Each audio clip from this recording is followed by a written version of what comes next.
what was your plan? How did you set out in stone that you wanted to take yourself away from the computer and actually experience life instead? I think if you want a short answer, it's three breakups. That's basically what my life. Looking back at it, the first breakup was a woman I wasn't actually even in a relationship with. You might remember her as Berry, right? She was around, Hmm. sort of.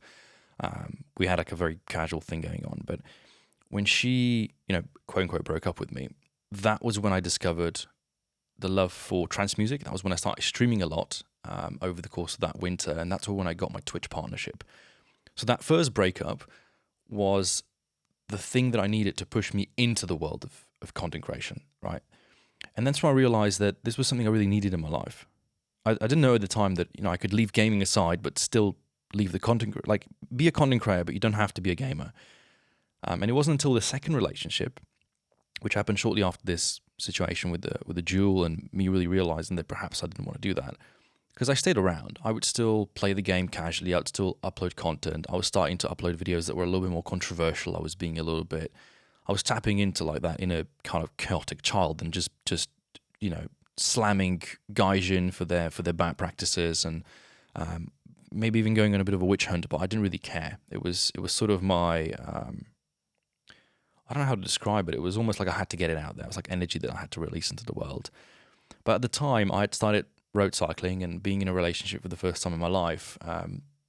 Probably the effect of having sex for the first time sort of takes away from the need to be on a computer game. And then when she broke up with me, that's when I sort of spiraled out of control again. And it was another one of those moments where you're sitting in the pit and you're looking out there like, fuck, what do I want to do in life? And that's when I went all out into just road bike. Just 1,000 kilometers in January, 1,000 kilometers in February, 2,000 kilometers in March. And when I got to the end of the year, and that's when the How My Gaming Addiction Saved My Life video came out, that's when I sort of realized the numbers, how many hours I had really spent in the game, how much better of a person I could have been, how much more successful I could have been if I'd put that energy, elsewhere.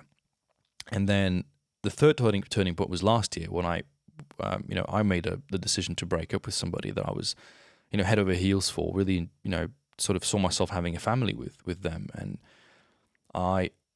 it was a weird position because looking back at it, obviously there was a big red button. You almost want to press it and say, okay, let's go back in time. Let's fix this. Let's stay in the relationship. But I was living a life that wasn't fair to this person. It wasn't fair to myself even, because it was neglecting all the aspects of my life that I worked so hard for.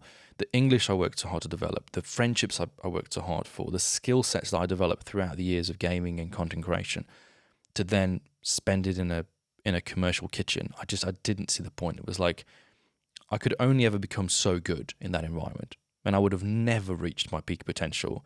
And I knew that I had to make a change, and I felt something over the course of that evening when I made the choice. And it's weird because, yes, to a certain degree, maybe I am regretful of having made the decision, of having made certain choices. But sitting here today, sitting with the knowledge I've got, with the access of a mindset, and realizing how important it is to try to share this, try to put this forward so that other, young men, and hell, even older guys, because you never know, you're going to have a bad day, a bad week, a bad month. It's going to happen. And it's all about how you react to it and how you're able to sort of conquer those situations.